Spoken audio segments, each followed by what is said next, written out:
দিতে পারো কি না? যদি যুবকেরা রে মাকে একটু সুখ দাও, বাবাকে একটু সুখ দাও, এই সুখের কারণে আল্লাহ কিয়ামতের ময়দানে মাফ করে দিয়ে সরাসরি জান্নাতের ফয়সালা আল্লাহ করে দিবেন। চিল্লায়া বলেন না সুবহানাল্লাহ। আমি আমার নামাজের দ্বারা পার পাবো কিনা জানি না,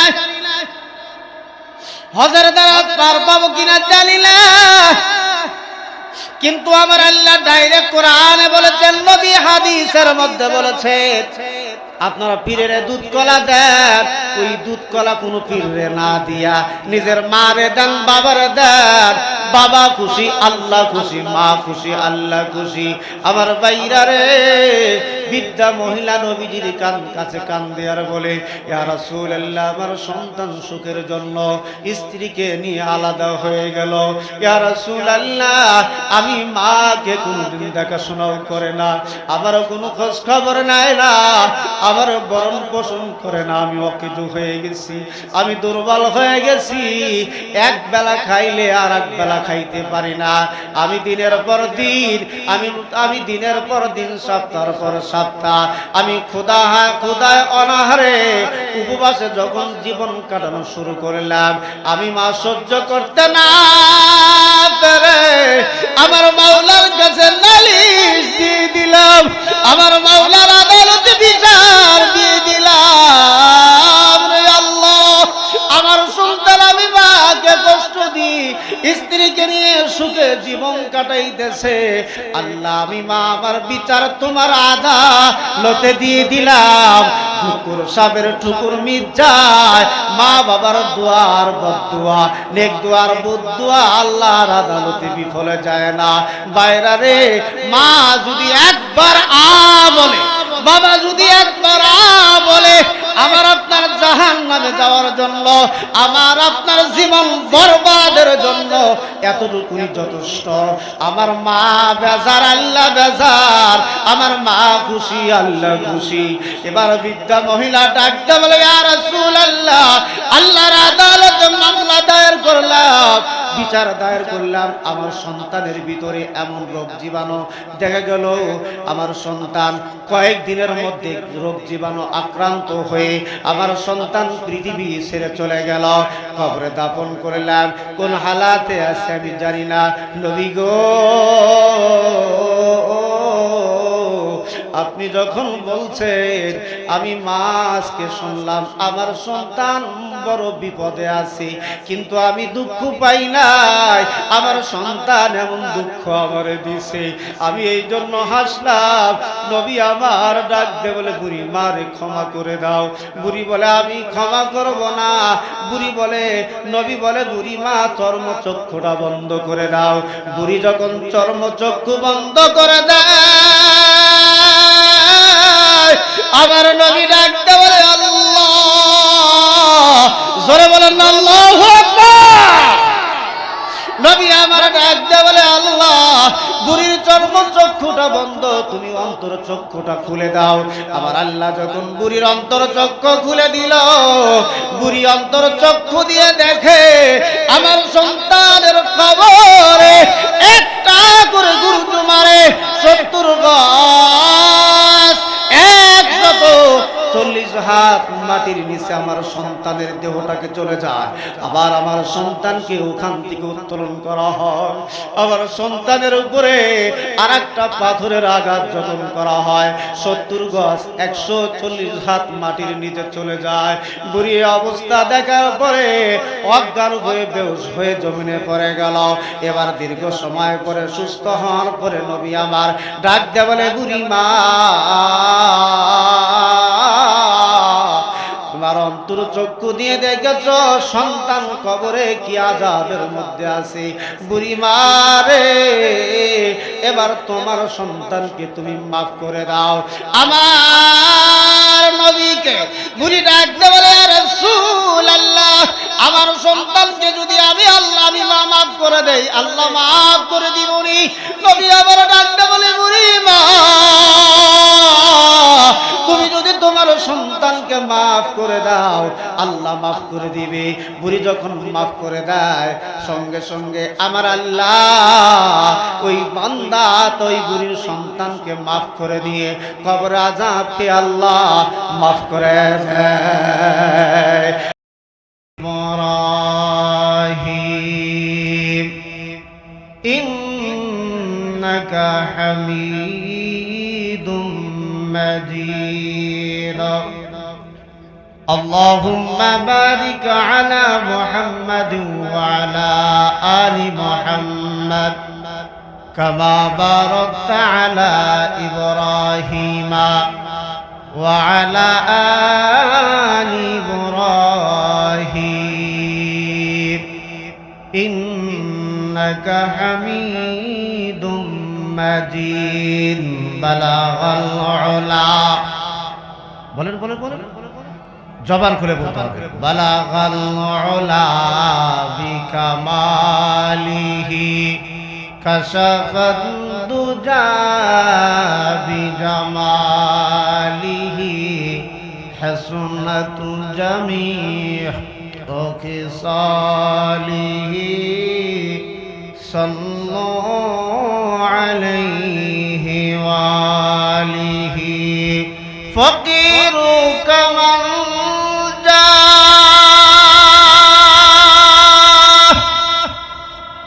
ضعيف كما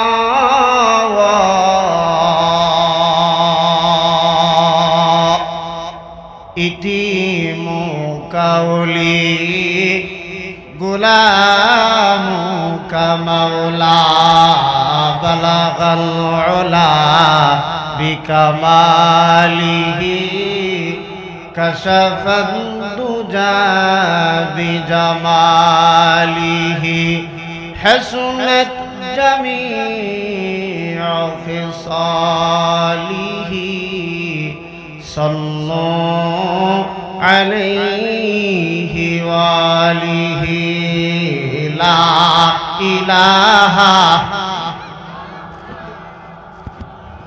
এতগুলো মানুষ জবান খোলেন নাই, ওয়াজে আসানি হলেই তো লাভ। লা ইলাহা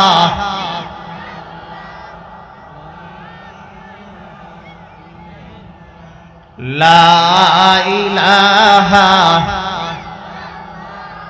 আরে ওই কালেমার গাথো মালা, কাজে লাগবে মরণ বেলা।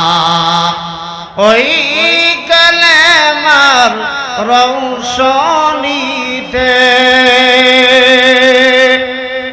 আরে ওই কালেমার রৌশনীতে কবর হবে যে তার উজালা। লা ইলাহা লা ইলাহা ইল্লাল্লাহ লা ইলাহা লা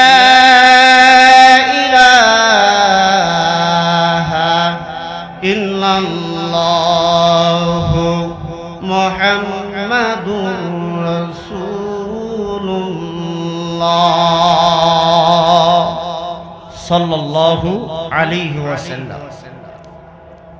দিঘুলিয়া কবরস্থানের উদ্যোগে আজকের এই মাহফিলের সম্মানিত সভাপতি ও প্রধান অতিথি, বিশেষ অতিথিবৃন্দ, আজকের এই মাহফিলের প্রধান আকর্ষণ, প্রধান বক্তা, মঞ্চের সামনে উপবিষ্ট আমার পিতৃতুল্য মুরব্বিয়ানে কেরাম, মুরব্বিয়ানে জান, পর্দার অন্তরালে অবস্থানরত আমার দিনদারিনী মা ও বোনেরা, ওই মহান আল্লাহর দরবারে শুকরিয়া জ্ঞাপন করি যেই মহান মালিক এক শীতের রজনীতে এক তাফসীরুল কোরআন মাহফিলে আমাকে এবং আপনাদেরকে আশা এবং ধৈর্য সহকারে বসার তৌফিক যে আল্লাহ দান করলেন, সেই মহান মালিকের প্রতি শুকরিয়া জ্ঞাপন করে আমরা জবান খুলে কালেমাতুশ শুকুর আদায় করি আলহামদুলিল্লাহ। আমরা আমাদের নবী সাইয়্যিদুল মুরসালিন রাহমাতুল লিল আলামিন আশরাফুল আম্বিয়া পয়গম্বর আরবি আমিনার দুলাল লক্ষ কোটি কোটি মানবতার মুক্তির দূত উম্মাতের কান্ডারি উম্মাতের দিশারি বিশ্বনবী জনাবে মুহাম্মদুর রাসূলুল্লাহ সাল্লাল্লাহু আলাইহি ওয়াসাল্লামের উপর সকলে আরো একবার নবীজির মহব্বত সিনায় লালন করে উচ্চ আওয়াজে নবীজির উপরে আরেকবার দরুদ শরীফ পড়ি সাল্লাল্লাহু আলাইহি ওয়াসাল্লাম। আপনারা সকলেই কেমন আছেন? আপনাদের মনটা কেমন জানি কারো কারো দেখি খুবই বেজার।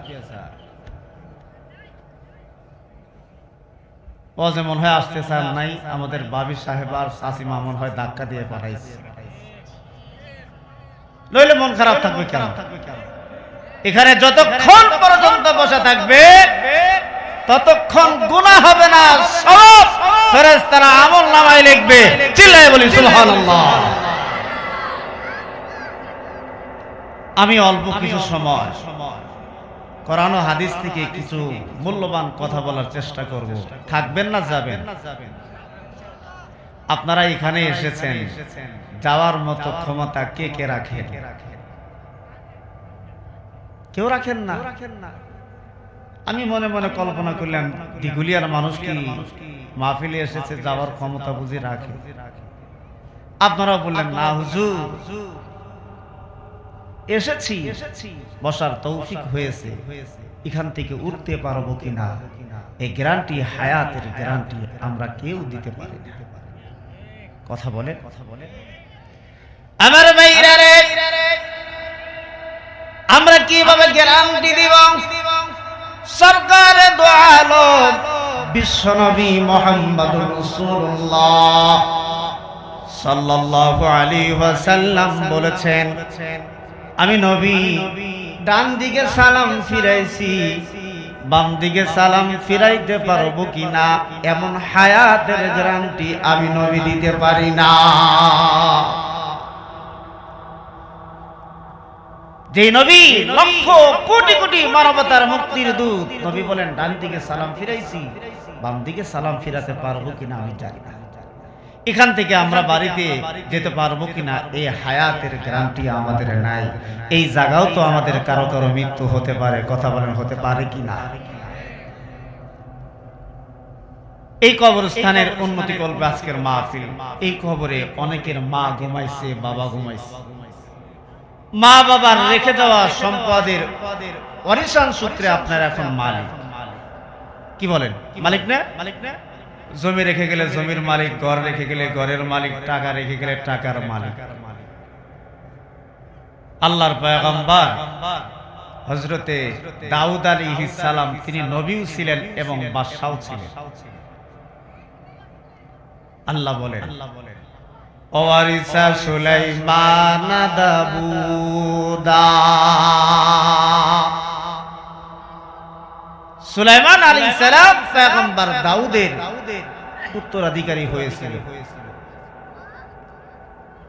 পয়গম্বর দাউদ আলাইহিস সালাম কে একদিন তার সকল ছেলেরা মিলে বলে, বাবা আপনার ইন্তেকালের পরে এই শাহী মুকুট আমরা কার মাথায় পরায় দেব? পয়গম্বর দাউদ আলাইহিস সালাম সন্তানদের জবানে এই প্রশ্ন যখন শুনলেন, বাবা গো তুমি ইন্তেকালের পরে শাহী মুকুট আমরা কার মাথায় পরায় দিব? পয়গম্বর দাউদ আলাইহিস সালাম চিন্তায় পড়ে গেল, আমি যদি সরাসরি আমার সন্তানের নাম বলে দেই তাহলে আমার সন্তানেরা আমি যার নাম বলবো তার সাথে দুশমনি প্রদান করবে, দুশমনি করবে, তার প্রাণ নাশের হুমকি হয়ে দাঁড়াবে। পয়গম্বর দাউদ আলাইহিস সালাম চিন্তা করলেন, পয়গম্বর ইয়াকুব আলাইহিস সালাম স্বপ্নের বৃত্তান্ত বলার কারণে ইউসুফ আলাইহিস সালামের শত্রু হয়ে যায়। পয়গম্বর ইউসুফ আলাইহিস সালামের 11 ভাই, পয়গম্বর ইউসুফ আলাইহিস সালামের যখন দুশমন পরিণত হয়েছিল, আল্লাহর পয়গম্বর দাউদ আলাইহিস সালাম বলে, আমার ইন্তেকালের পরে শাহী মুকুট কার মাথায় পরায় দিবা? সরাসরি নাম ঘোষণা করলে ইয়াকুব পয়গম্বরের সন্তানদের মতো আমার সন্তানেরাও তার সাথে শত্রুতা পোষণ করবে। কথা বলেন ঠিক না বেঠিক? আল্লাহর পয়গম্বর হযরত দাউদ আলাইহিস সালাম ছেলেদের বললেন, আমার ইন্তেকালের পরে তোমরা তার মাথায় শাহী মুকুট পরায় দিও, যে আমার 3টা প্রশ্নের জবাব যে দিতে পারবি, আমার ইন্তেকালের পরে এই রাজকীয় শাহী মুকুট তোমরা তার মাথায় পরায় দিও। পয়গম্বর দাউদ আলাইহিস সালাম ছেলেদের লক্ষ্য করে বলে, আমার বাবারা, তোমরা লেখাপড়া করো, পড়াশোনা করো, তোমরা প্রস্তুতি গ্রহণ করো, আমার 3টা প্রশ্নের জবাব তোমরা যে দিতে পারবা, আমার ইন্তেকালের পরে আমার শাহী মুকুট তোমরা সকলেই মিলে তার মাথায় তোমরা পরায়া দিও। পয়গম্বর দাউদ আলাইহিস সালামের ছেলেরা রাত ব্যাপী সমস্ত কিতাবাদি বই পুস্তক মোতালা করে পড়াশোনা করার পরে পরের দিন পয়গম্বর দাউদ আলাইহিস সালামের দরবারে যখন উপস্থিত হয়েছে, ছেলেরা ডাকতে বলে, বাবা গো, 3টি প্রশ্ন করবেন, তার প্রথম নাম্বার প্রশ্নটা আপনি করেন, আমরা উত্তর প্রদান করব, আপনি প্রশ্ন করেন। পয়গম্বর দাউদ আলাইহিস সালাম ছেলেদের 1 নাম্বার প্রশ্ন করে, আমার কলিজার টুকরারা, তোমরা বলো সবচাইতে কাছে কোন বস্তু? সবচাইতে কাছে কি? কোন ছেলে বলে দাঁত, কেউ বলে ঠোঁট, কেউ বলে নাক, কেউ বলে কান। একে একে দাউদ পয়গম্বরের 18টা ছেলে পার হয়ে গেছে, এই প্রশ্নের সঠিক উত্তর কেউ দিতে পারে নাই। পয়গম্বর সুলাইমান আলাইহিস সালাম ছোট, আল্লাহর পয়গম্বর হযরত দাউদ আলাইহিস সালাম সুলাইমানকে লক্ষ্য করে ডাকতে বলে, বাবা সুলাইমান রে, তোমার কোন ভাই আমার প্রশ্নের জবাব দিতে পারে নাই, তুমি কি আমার প্রশ্নের জবাব দিতে পারো? সুলাইমান পয়গম্বর ছোট্ট মানুষ ডাক দেয়া বলে, বাবা গো, আমি প্রশ্নের জবাব দিতে পারি না, আমার আল্লাহ যদি জবাব আমার দ্বারা দেওয়ায় আমি দিতে পারবো, আমার আল্লাহ যদি উত্তরটা আমার ভিতরে তৈরি করে দেয় আমি উত্তর দিতে পারবো। উত্তর দেওয়ার ক্ষমতা আমার না, উত্তর দেওয়ার মালিক আমার আল্লাহ। পয়গম্বর দাউদ আলাইহিস সালাম বলে, বাবা সুলাইমান তুমি বলো। আল্লাহর পয়গম্বর সুলাইমান নবী বলে, বাবা আপনি যখন জাবুর কিতাব যখন আপনি তেলাওয়াত করেন, পয়গম্বর দাউদ আলাইহিস সালামের কণ্ঠে পয়গম্বর দাউদ যখন জাবুর কিতাব তেলাওয়াত করতেন, আকাশের পাখি পর্যন্ত ম্লান করে পাখা বন্ধ করে পয়গম্বর দাউদের কণ্ঠে জাবুরের তেলাওয়াত শুনেছে। পয়গম্বর সুলাইমান ডাকতে বলে, বাবা আপনি যখন জাবুর কিতাব তেলাওয়াত করেন, আপনি জবানে আমি শুনেছি আপনি জাবুর তেলাওয়াত করার সময় বলেছেন সবচাইতে কাছের বস্তুর নাম হলো মৃত্যু। বাবা আমি সুলাইমান, আপনি জাবুর কিতাব যখন পড়েন আমি আপনার জবান থেকে শুনেছি সবচেয়ে কাছের বস্তুর নাম হলো মৃত্যু। আল্লাহর পয়গম্বর সুলাইমান আলাইহিস সালামের সকল ভাইরা জবাব দিতে পারে নাই, ইল্লা সুলাইমান আলাইহিস সালাম সারা পরের দিন আবার আসলো। আল্লাহর পয়গম্বর হযরতে দাউদ আলাইহিস সালাম ছেলেদেরকে দ্বিতীয় প্রশ্ন করলো, বাবারা আমার দ্বিতীয় প্রশ্ন হলো সবচাইতে দূরবর্তী স্থান কি? পয়গম্বর দাউদ আলাইহিস সালামের ছেলেরা দূরবর্তী বহু রাষ্ট্রের নাম, বিভিন্ন ছেলে বিভিন্ন দূরবর্তী রাষ্ট্রের নাম, এলাকার নাম, অঞ্চলের নাম বলা শুরু করেছে। পয়গম্বর দাউদ আলাইহিস সালামের কোন সন্তান এই প্রশ্নের জবাব দিতে পারে না। অবশেষে সুলাইমান নবী ছোট, একমাত্র সুলাইমান আলাইহিস সালাম অবশিষ্ট। পয়গম্বর দাউদ আলাইহিস সালাম ডাক দিয়ে বলে, বাবা সুলাইমান রে, তোমার কোনো ভাই প্রশ্নের জবাব দিতে পারে নাই, তুমি কি বলতে পারবা সব চাইতে দূরের জায়গা কি? পয়গম্বর সুলাইমান ডাক দিয়ে বলে, বাবা আপনি যখন জাবুর কিতাব তেলাওয়াত করেন, জাবুর কিতাব থেকে আমি শুনেছি সবচাইতে দূরবর্তী স্থানের নাম হলো কবর। আমার দিগুলিয়াবাসী, আপনাদের এই দিগুলিয়ার লোক যারা আমেরিকা আছে, থাইল্যান্ডে আছে, পাকিস্তান আছে, পৃথিবীর বিভিন্ন দেশে আছে, এক সেকেন্ডের ভিতরে বহির্বিশ্ব থেকে এক সেকেন্ডের মধ্যে বাংলাদেশি কথা চলে আসে। কিন্তু দিগুলিয়া কবরে আপনার মা যে ঘুমাইলো, আপনার বাবা যে ঘুমাইলো, নিজ হাতে বিসমিল্লাহি ওয়া আলা মিল্লাতি রাসূলিল্লাহ বলে নিজের মাকে কবরে শোয়াই দিছে। বাবারে কবরে শোয়াই দিলেন, কোনদিন বাবার খবর জানলেন না, কোনদিন মার খবর জানলেন না। দুনিয়ার ডাক যোগে পিয়নের মাধ্যমে কোনো পাত্রা, কোনো চিঠি কবরে পাঠানো যায় না। কবরের কোনো সংবাদ আমরা দুনিয়ার কোনো মানুষ আমরা জানি না। আমার ভাইরা রে, আজকে সেই কবরস্থানের উন্নতি কল্পে মাহফিল, ওই কবরে কিন্তু একদিন আমাদের সকলকেই যেতে হবে।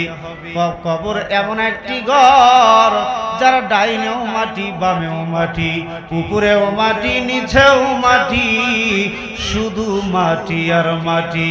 কেমন করে রবি রে যে জাগার নাই বিছানা, কেমন করে থাকবি রে মন যে জাগার নাই ঠিকানা। কেমন করে রবি রে মন যে জাগার নাই রে সাথী, কেমন করে রবি রে মন যে জাগার নাই রে বাতি। আমার ভাইরা, একজন মানুষ যদি ঈমান নিয়ে কবরে যেতে পারে, নবীজি বলেন, قال رسول الله صلى الله عليه وسلم القبر روضة من رياض الجنة أو حفرة من حفر النار। আল্লাহর নবী বলে, ঈমানদার যখন ঈমান নিয়ে, আমল নিয়ে যখন কবরে যাবে, ঈমানদার নামাজি মানুষকে যখন কবরে রাখা হয়, আমরা বিসমিল্লাহি ওয়া আলা মিল্লাতি রাসূলিল্লাহ এই দোয়া পড়ে মুর্দাকে আমরা কবরে আল্লাহর নামে, রাসূলুল্লাহর দলে, রাসূলের মিল্লাতের উপরে আমরা রেখে আসি। মিনহা খালাকনাকুম ওয়া ফিহা নুঈদুকুম ওয়া মিনহা নুখরিজুকুম তারাতান উখরা বলে আমরা কবরে আমরা মাটি দেই। আমার ভাইরা, কবরের বাঁশ দিয়ে, তালাই দিয়ে, মাটি দিয়ে আমরা যখন চলে আসি, আমাদের কারো বলার ক্ষমতা নাই ওই কবরওয়ালার কি ভালো আছে না মন্দ আছে, সুখে আছে না দুঃখে আছে। একজন মানুষ যদি দুনিয়ার থেকে ঈমানদার হয়ে ঈমান নিয়ে আমল নিয়ে নামাজ নিয়ে যদি কবরে যেতে পারে, আল্লাহর নবী বলেন আল কবরু রাউযাতুম মিন রিয়াজিল জান্নাহ। ঈমানদার নামাজিকে যখন কবরে রাখা হবে, ওই কবরটাকে আল্লাহ প্রশস্ত করে দিবে, আমার আল্লাহ জান্নাতের বাগান বানায়া দেয়। নবী বলেন আউ গুফরাতুম মিন গুফারিন নার। যেই ঈমান ছাড়া, আমল ছাড়া, নামাজ ছাড়া, রোজা ছাড়া, হজ ছাড়া, যাকাত ছাড়া, পর্দা ছাড়া, আল্লাহর হুকুম আহকাম ছাড়া, নবীর তরিকা ছাড়া যারা কবরে যাবে, বদকারকে যখন বেনামাজিকে কবরে যখন রাখা হবে, আও হুফরাতুম মিন হুফারিন নার। এই বেনামাজি বেঈমান পাপিষ্ঠর কবরটা এত সংকীর্ণ হবে। কেমন সংকীর্ণ হবে? ডান দিক থেকে মাটিগুলো চাপ দিলে হাড্ডিগুলো বাম দিকে যাবে, বাম দিক থেকে চাপ দিলে ডান দিকে যাবে, সামনের থেকে চাপ দিলে পিছন দিকে আসবে, পিছন থেকে চাপ দিলে সামনের দিকে যাবে। বাচ্চারা ফুটবল খেলে দেখছেন আপনারা, একজন বেনামাজি বেঈমানকে কবরে রাখলে কবরের মাটির চতুর্দিক থেকে চাপ দিয়ে মুর্দারে কবরের মধ্যে ফুটবলের মতো বানায়া দেয়। আও গুফরাতুম মিন গুফারিন নার। রাসূল বলে যারা ঈমান ছাড়া, আমল ছাড়া কবরে যাবে, এদেরকে কবরে রাখার পরে কবরটা এত সংকীর্ণ হয়, এই কবরটাকে আমার আল্লাহ জাহান্নামের গর্ত হিসাবে আল্লাহ পরিণত করে দেয়। আর নামাজিকে কবরে রাখলে জান্নাত থেকে কবর পর্যন্ত একটা সুড়ঙ্গ পথ থাকে, যেই সুড়ঙ্গ পথ দ্বারা নামাজি ব্যক্তি, ঈমানওয়ালা ব্যক্তি, আমলওয়ালা ব্যক্তি ওই কবর থেকেই জান্নাতের নাজ নিয়ামত গুলো দেখতে থাকে, তার আত্মা এবং দেহ প্রশান্তি লাভ করতে থাকে। আর বেনামাজিকে যখন কবরে রাখা হয়, বেনামাজিকে কবরে রাখার সাথে সাথে কবর সংকীর্ণ হয়ে যায়। বেনামাজিকে যখন কবরে রাখা হয়, বেনামাজিকে জাহান্নামের আগুনের বিছানা বিছায়া দেওয়া হয়। বেনামাজিকে যখন কবরে রাখা হয়, বেনামাজির পোশাক খুলে জাহান্নামের পোশাক পরানো হয়।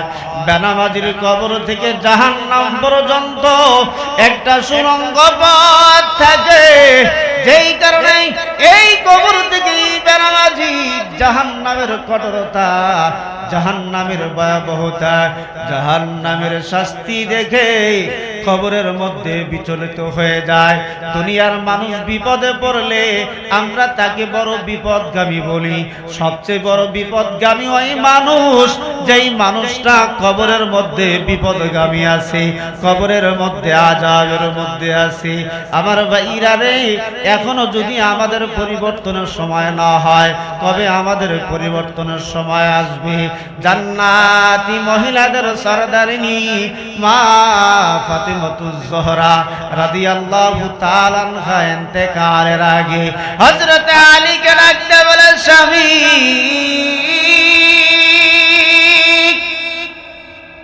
আমার ইন্তেকালের পরে আপনি বেশি লোককে আপনি খবর দিবেন না, সামান্য কয়েকজন লোককে আপনি খবর দিয়ে আমার জানাজা, আমার দাফন কাফন কমপ্লিট করবেন।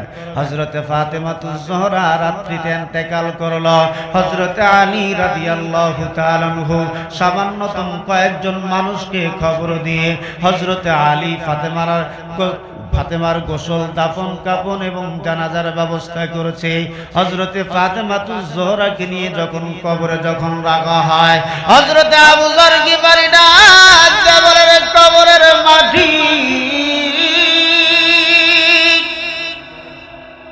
তুমি কি জানো আজকে তোমার ভিতরে আমি কাকে রাখতেছি না? কবরের মাটি জান্নাতি মহিলাদের সরদারিনী, আসিয়া হলো সমসাময়িক কালীনের মহিলাদের সরদারিনী, রহিমা সমসাময়িক কালীন মহিলাদের সরদারিনী, আর মা ফাতেমাতুজ জোহরা আদম থেকে নিয়ে কিয়ামত পর্যন্ত যুগে যুগে সর্বকালের সর্বযুগের ঈমানওয়ালা জান্নাতি সব মহিলাদের সরদারিনী হবে মা ফাতেমাতুজ জোহরা।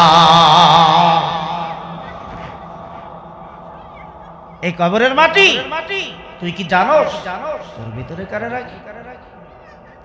হযরতে আবু যর গিফারি ডাকতে বলে, রে আবু যর গিফারি ডাকতে বলে, কবরের মাটি তোর ভিতরে কাকে রাখতেছি তুই কি জানোস? জান্নাতি যুবক হাসান এবং হুসাইন, হযরতে হাসান হুসাইনের মা ফাতেমাতুজ জোহরাকে তোর ভিতরে রাখছি।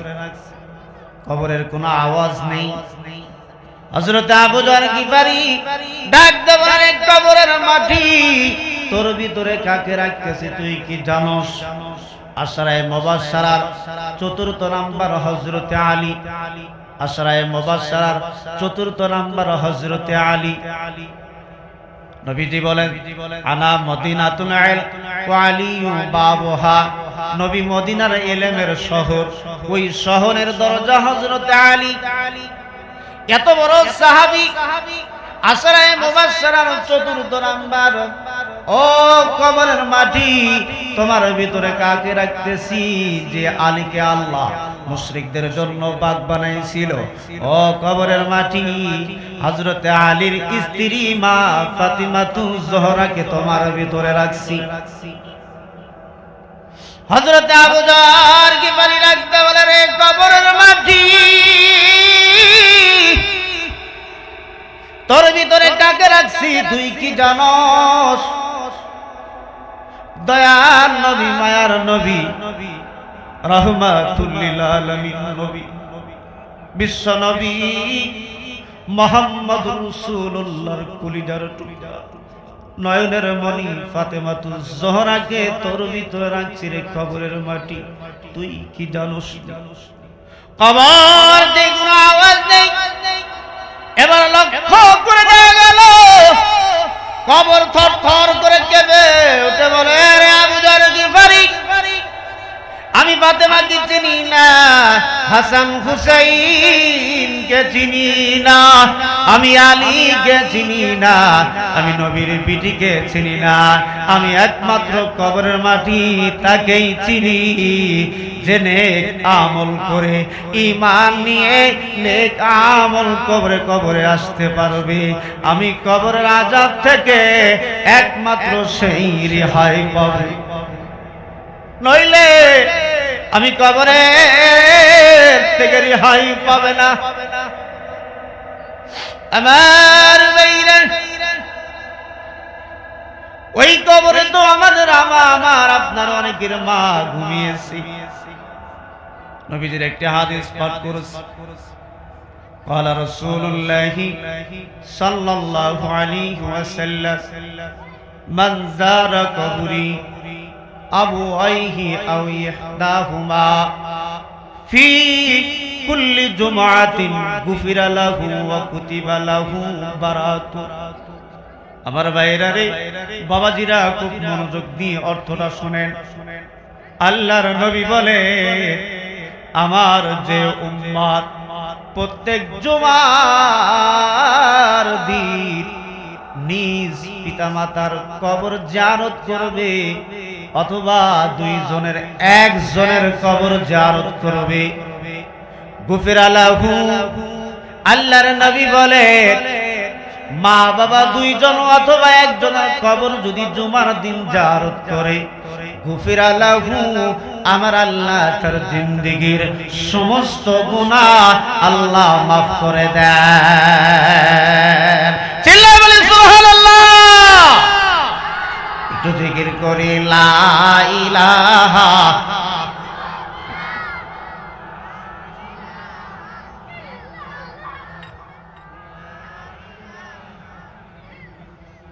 আল্লাহর মহব্বত, আল্লাহর মহব্বত, একটু জিকির করে লা ইলাহা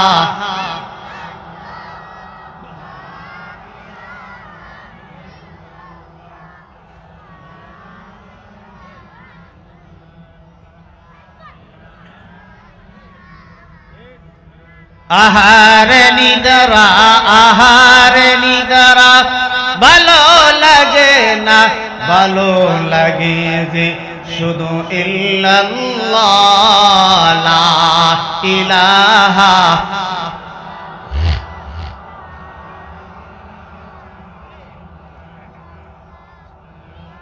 লা ইলাহা ইলাহা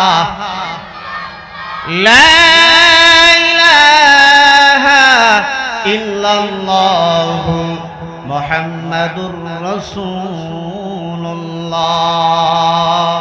সাল্লাল্লাহু আলাইহি ওয়াসাল্লাম। আল্লাহর নবী বলেন, আমার যে উম্মত জুমার দিন নিজের পিতা মাতা দুইজন অথবা যে কোনো একজনের কবর জিয়ারত করবে, আল্লাহ রাব্বুল আলামিন তার সমস্ত অপরাধ, সমস্ত গুনাহ আল্লাহ মাফ করবে। আল্লাহ তার নাজাত, আল্লাহ তার মুক্তি লিপিবদ্ধ করে দেন। মোট কথা, যে মা বাবার কবর জিয়ারত করবে আল্লাহ তার গুনাহ মাফ করবে। আমার আল্লাহ তাকে জাহান্নাম থেকে বাঁচার সার্টিফিকেট আল্লাহ প্রদান করে। কিন্তু বাইরে আমাদের মতো নাফরমান হতভাগা বুঝি দুনিয়াতে কেউ নেই। আজকে চাষতলে বসে গল্প করে, আমি জমিওয়ালা, আমি টাকাওয়ালা, আমি পয়সাওয়ালা, আমি গরুওয়ালা। আমার বাইরারে, তুমি কার টাকা থেকে ওয়ালা দাবি করো? বাবাই কষ্ট করে পরিশ্রম করে জমি করে দিয়ে গেছে, তুমি দাবি করো জমিওয়ালা। বাবা কষ্ট করে ঘর বানায় দিয়েছে, দাবি করো তুমি ঘরওয়ালা। বাবা কষ্ট করে উপার্জন করে গাবি কিনে দিয়ে গেছে, তুমি দাবি করো আমি গাবিওয়ালা। ওই ক্ষেতের ফসল তুমি ভক্ষণ করো। বাবা ঘর তৈরি করে দিয়েছে আর আমি ঘুমাও বিবি বাল বাচ্চা নিয়ে। বাবা গাবি রেখে গেছে, সেই গাবির দুধ খাও আর বিক্রি করো আর মোষে তেল দিয়ে গল্প করো। অথচ তোমার মার কবরে, বাবার কবরের উপরে দুব্বা গাছ জ্বালায় গেছে। একটাবার কবরের কাছে গেল না, মা বাবার জন্য কিছু দোয়া কালাম পাঠ করে সব বিচানি করে প্রভুর দরবারে কান্না না। আমরা যারা এই কাজটা করি না, আমাদের মতো হতভাগা আল্লাহর জমিনে বুঝি আর কেউ নেই। আমার আপনার নবী সরকারে দুজাহান, তিনি মায়ের বাবা ইন্তেকাল করেছে তো মায়ের পেটে থাকা অবস্থা। নবীজির বয়স যখন 4 থেকে 6 বছর, নবী বাবার কবর জিয়ারতের জন্য মদিনা প্রান্তরে নবীজির বাবা নবীজি গিয়েছিল বাবার কবর জিয়ারতের জন্য। ওই নবীর আদর্শ হলো, ওই নবীর উম্মত হলো, অন্তত একদিন জুমার দিন হলেও বাবার পায়ের শিওরে যায়া কিছু দোয়া কালাম পাঠ করে সব রিচানি করা, মায়ের কবরের পাশে দাঁড়ায়া সব রিচানি করা। আমার ভাইরা রে, আমার আপনার নবী সরকার দোয়ালো বিশ্ব নবী মুহাম্মদুর রাসূলুল্লাহ একটি কবরস্থানের পাশ দিয়ে যান, কিন্তু নবী আবার দেখলেন একটি কবরের মধ্যে ভয়ানক শাস্তি হচ্ছে, ভয়ানক আযাব হচ্ছে। আল্লাহর নবী দোয়া কালাম পাঠ করে প্রভুর দরবারে 2 হাতখানা তুলে, আমার আপনার নবী 2 হাত তুলে প্রভুর দরবারে দোয়া করে বলে, আল্লাহ এই কবরের মধ্যে ভয়ানক আযাব হয়, এই কবরবাসীওয়ালার জন্য আমি নবী দোয়া করছি, তুমি এই কবরবাসীওয়ালার কবর আযাব মাফ করে দিয়ে জিন্দেগীর গুনাহ মাফ করে কবর আযাব মাফ করে দাও। আমার বাইরা, পৃথিবীতে এমন দামি মানুষ আর হবে না। আমাদের নবীর চাইতে দামি মানুষ পৃথিবীতে আর কেউ না। আমরা সাধারণ মানুষ, আমাদের নবী হলেন মহামানুষ। আমরা সাধারণ মানব, নবী মহামানব, মহামানব। আল্লাহর আদালতে দুই হাত কারো তুল করে কবরবাসীর জন্য দোয়া করেছে, কিন্তু নবীর দোয়া কবুল হয় না, কবরে আযাব হচ্ছে। নবী আমার বড় দুঃখ নিয়ে প্রাক্রান্ত হৃদয় নিয়ে আল্লাহর নবী বলেন, আমি আল্লাহর কাছে দোয়া করলাম, আমার দোয়া আল্লাহ কবুল করলো না। না জানি কত বড় পাপী, কত বড় পাপিষ্ঠ গুনাহগার এই কবরের মধ্যে ঘুমাইছে। আল্লাহর নবী বিশ্ব নবী রাহমাতুল লিল আলামিন প্রাক্রান্ত হৃদয় নিয়ে ব্যথিত মন নিয়ে সরকার দোয়ালোক ঘোষণা দিয়ে দিলেন, এই কবরস্থানের মধ্যে যাদের আপনজন মা বাবা ভাই বোন চাচা ফুফু খালা গ্রামবাসী যারা এই কবরের মধ্যে ঘুমায় আছে, তোমরা প্রত্যেকেই জীবিত যারা আছো তোমরা সকলেই আপন আপন ওয়ারিসানদের পাশে যায় মুর্দা ব্যক্তিদের কবরের পাশে আগামী অমুক তারিখ অমুক দিন অমুক সময় সকলেই উপস্থিত থেকো। আল্লাহর নবী ঘোষণা দিলেন। নবী আমার ঘোষণা দেওয়ার পরে যথা সময় যথা দিন যথা তারিখে সমস্ত কবরবাসীওয়ালাদের কবরের পাশে প্রত্যেকের ছেলে কারো মেয়ে কারো ভাই কারো বাবা কারো চাচা কারো দাদা কারো নানা কারো আপনজন দাঁড়ায় গেল। কিন্তু যেই কবরের বাসীর জন্য আল্লাহর নবী দোয়া করলেন, দোয়া কবুল হয় না। নবী আবার দেখলেন ওই কবরের পাশে এখনো কেউ না। নবী বলেন, এর চাইতে হতভাগা দুনিয়াতে কেউ নাই, মনে হয় দুনিয়াতে কেউ না। কিন্তু বিশ্বনবী রাহমাতুল লিল আলামিন তাকায় দেখে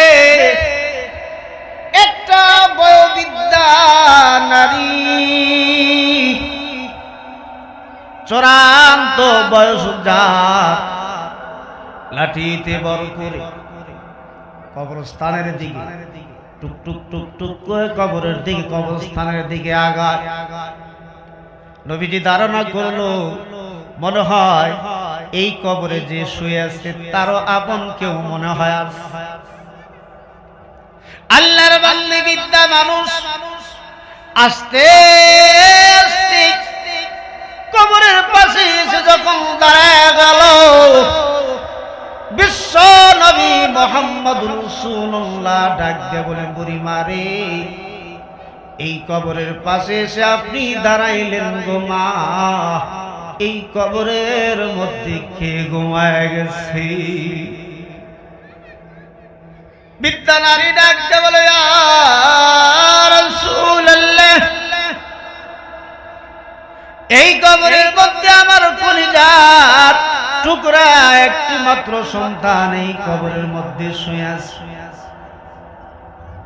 নবীজি বলেন, মারে আপনার সন্তানের জন্য আপনি আল্লাহর কাছে দোয়া করুন, প্রভুর দরবারে আপনি দোয়া করুন, আপনার ছেলের কবরে ভয়ানক আযাব হইতেছে। নবীজির জবানে সন্তানের কবরে ভয়ানক আযাব হয়, এই সংবাদ শুনে মা হাস। সন্তান বিপদে পড়লে পৃথিবী কোনো মা বসে থাকতে পারে না, কোনো বাবা বসে থাকতে পারে না। নবী যখন বলেন, বুড়ি মা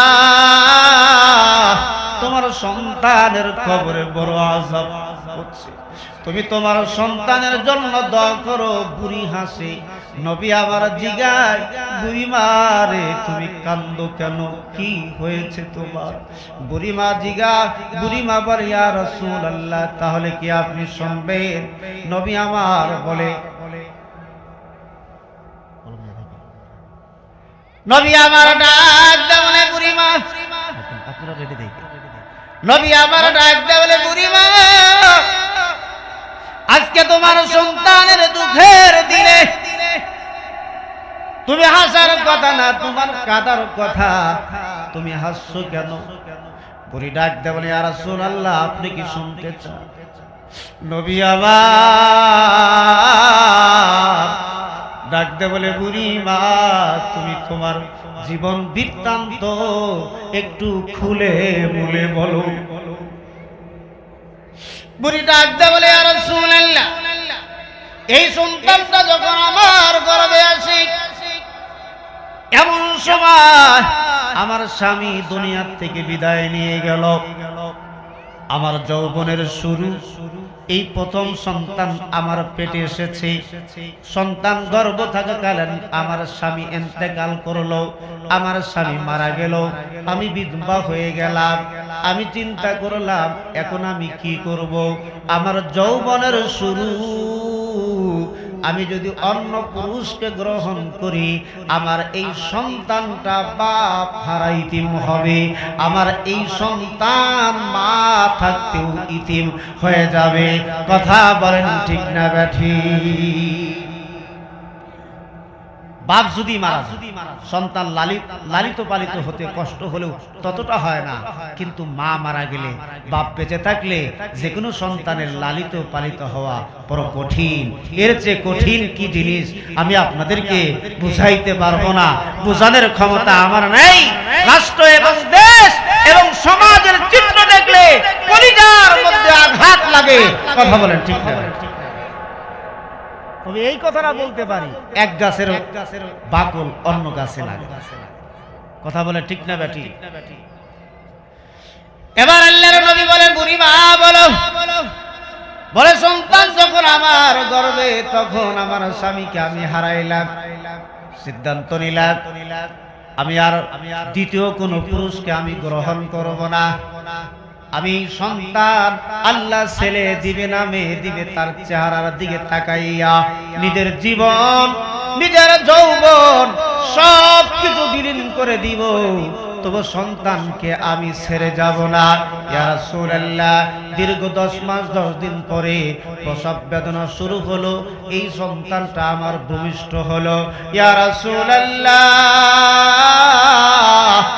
মানুষের বাড়িতে জিগিরি করে চাকরানি করে কাজের লোক কাজের মহিলা হয়ে থালি বাসন আসবাবপত্র পরিষ্কার করে সারাদিন শেষে আমার যে খাবারটা দেয় ওই খাবারটা এনে আমার সন্তানের মুখে আমি তুলে দেই, আবার আমি অবশিষ্ট খাবারগুলো আমি খাই। এইভাবে আমার এবং আমার সন্তানের জীবন অতিবাহিত হওয়া শুরু হয়েছে। ইয়া রাসূলুল্লাহ, আমি আমার সন্তানটাকে আমি সুশিক্ষা দিলাম, আমার সন্তানটা যুবক হয়ে গেল, যৌবনে পদার্পণ করলো। আমি চিন্তা করলাম আমার সন্তানের জন্য একটা পরমা সুন্দরী স্ত্রী দরকার। ইয়া রাসূলুল্লাহ, আমি পরমা সুন্দরী দেখে আমার ছেলেটাকে বিবাহ দিলাম।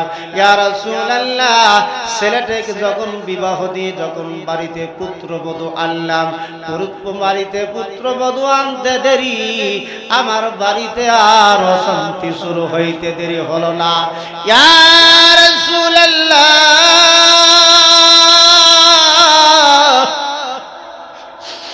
আমার সন্তান আমার কিন্তু বাপের ঘি সুখের জন্য আলাদা বাসায় চলে যায়, আলাদা হয়ে যায় সুখের জন্য। যুবক ভাইরা রে, অনেকেই আছো বিবাহ করার পরে সন্তান হোক আর না হোক স্ত্রীকে বাসায় নিয়ে যাও, সন্তান হইলেও নিয়ে যাও না হইলেও নিয়ে যাও। ওই নিয়ে যাওয়ার সময় মায়ের কি ব্যথা, বাবার কি ব্যথা, বাবা না হইলে কেউ আমরা বুঝবো না। নিজের সুখের জন্য বউ নিয়ে গেলাম, কিন্তু মার মনে বড় আঘাত লেগে যায়, বাবার বড় মনে আঘাত লেগে যায়। শহরে বাসা নিয়ে আমরা আরামে খাই, আরামে জীবন যাপন করি, আমাদের মা বাবা গ্রামে কষ্ট করে সাধারণভাবে জীবন যাপন করে। ও যুবক ভাইরা, দুনিয়ার সুখ শান্তিকে বিলায় দিয়ে ওই গর্ভধারী মাকে একটু সুখ দিতে পারো কিনা? বলুন তো কি বাবাকে একটু সুখ দিতে পারো কি না? যদি যুবকেরা রে মাকে একটু সুখ দাও, বাবাকে একটু সুখ দাও, এই সুখের কারণে আল্লাহ কিয়ামতের ময়দানে মাফ করে দিয়ে সরাসরি জান্নাতের ফয়সালা আল্লাহ করে দিবেন। চিল্লায়া বলেন না সুবহানাল্লাহ। আমি আমার নামাজের দ্বারা পাপ পার পাবো কিনা জানি না, হজের দ্বারা পার পাবো কিনা জানি না, কিন্তু আমার আল্লাহ ডাইরেক্ট কোরআনে বলেছেন, নবী হাদিসের মধ্যে বলেছেন, আপনারা পীরের দুধ কলা দেন, ওই দুধ কলা কোনো পীরে না দিয়া নিজের মারে দেন, বাবারে দেন। বাবা খুশি, আল্লাহ খুশি, মা খুশি, আল্লাহ খুশি। আমার ভাইরা রে, বৃদ্ধা মহিলা নবীজির কাছে কান দেয়ার বলে, ইয়া রাসূলুল্লাহ, আমার সন্তান সুখের জন্য স্ত্রীকে নিয়ে আলাদা হয়ে গেল। ইয়া রাসূলুল্লাহ, আমি মাকে কোনোদিন দেখাশোনাও করে না, আমারও কোনো খোঁজ খবর নাই না, আমার বরণ পোষণ করে না, আমি অকেজো হয়ে গেছি, আমি দুর্বল হয়ে গেছি, এক বেলা খাইলে আর এক বেলা খাইতে পারি না, আমি দিনের পর দিন আমি দিনের পর দিন, সপ্তাহের পর সপ্তাহ আমি ক্ষুধায় অনাহারে উপবাসে যখন জীবন কাটানো শুরু করলাম, আমি মা সহ্য করতে না পেরে আমার মাওলার কাছে নালিশ দিয়ে দিলাম, আমার মাওলার আদালতে বিচার দিয়ে দিলাম। আল্লাহ, আমার সন্তান আমি মাকে কষ্ট দিই, স্ত্রীকে নিয়ে সুখে জীবন কাটাইতেছে, আল্লাহ আমি মা আমার বিচার তোমার আদালতে দিয়ে দিলাম। ঠুকুর সাবের ঠুকুর মিট যায়, মা বাবার দুয়ার বদদুয়া, নেক দুয়ার বদদুয়া আল্লাহর আদালতে বিফলে যায় না।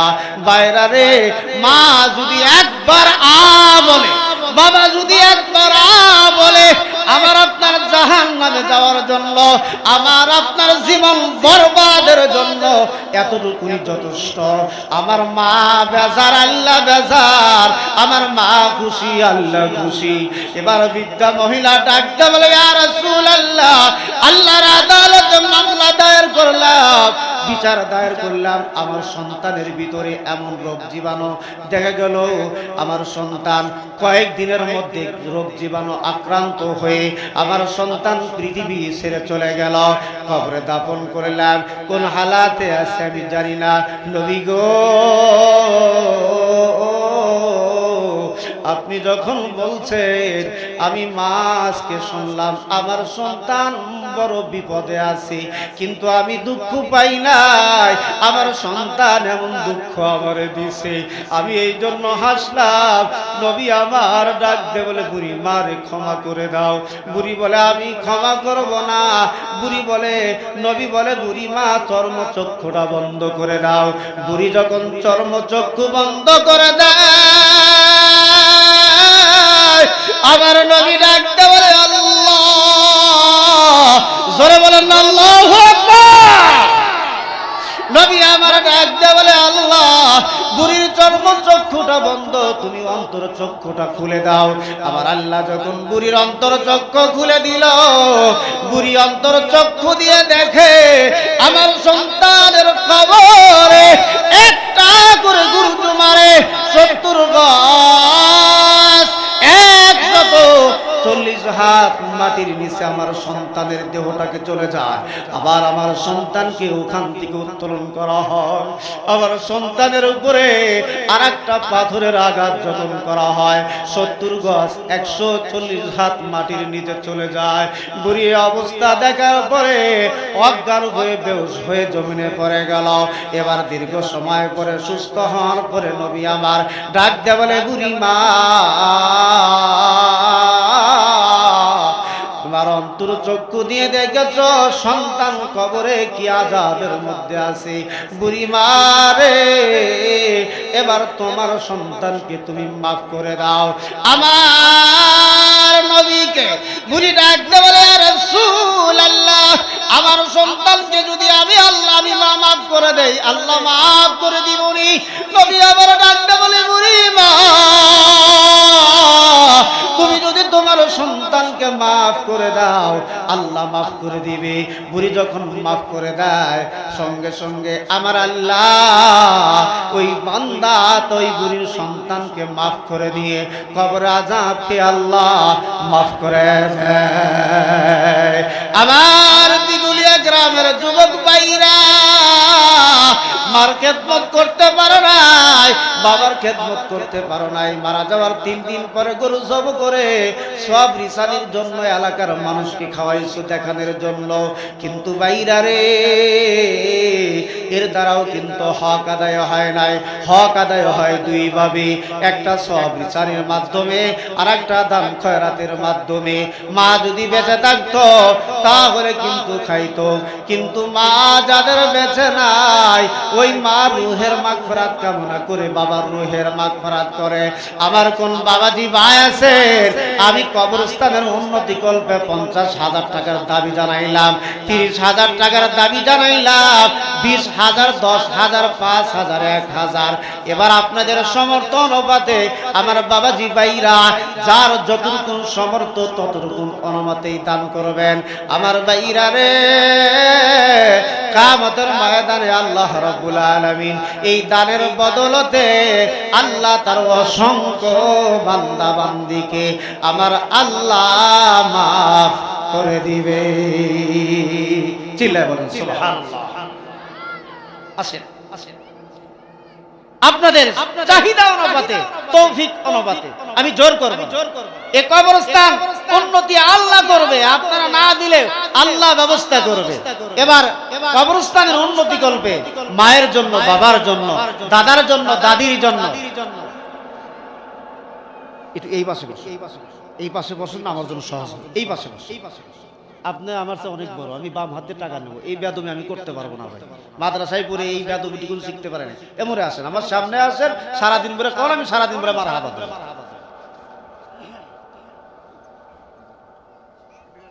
দান করিলে মাল কমে না, নেকির পালা হয় বাড়ি। দুনিয়াতে দান করিলে আখিরাতে হয় বাড়ি। দানকারীর পিতা মাতা সুখে রাইখো কবরে, লিল্লাহি তাকবীর। সবাই বলেন আল্লাহু আকবার। ডাক্তার জনাব তারিকুল ইসলাম 5,000 টাকা কবরস্থানের উন্নতি কল্পে দান করেছে। আপনারা সকলে বলি মারহাবা। ডাক্তার তারিকুল ইসলাম ভাইয়ের দানকে তুমি কবুল করে নাও, জানে মালে বরকত দিয়ে দাও, তাদের খবর মদিনায় পৌঁছে দাও, আপনজনদের কবর তুমি জান্নাতের বাগান বানায়া দাও।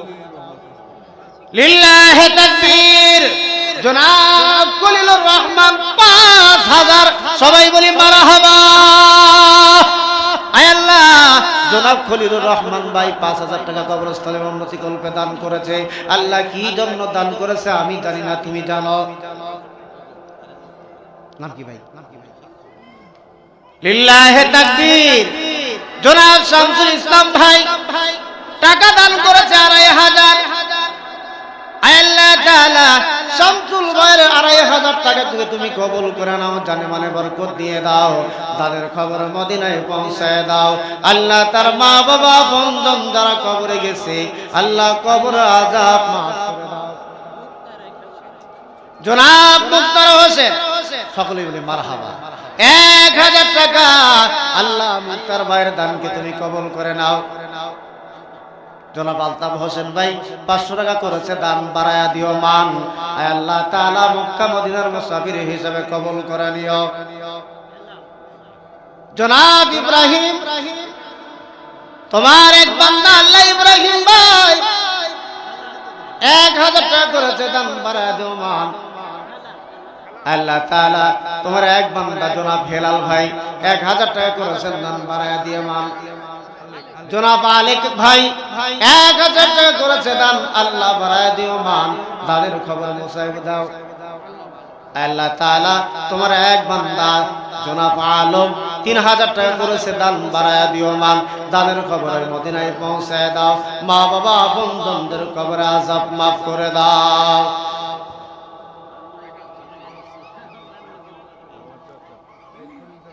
কি নাম ভাই? জনাব হুমায়ুন ভাই 1000 টাকা সকলে বলি মারহাবা। আল্লাহ হুমায়ুন ভাইয়ের দানকে তুমি কবুল করে নাও, জানে মানে বরকত দিয়ে দাও, দানের খবর তুমি মদিনায় পৌঁছায় দাও। জনাব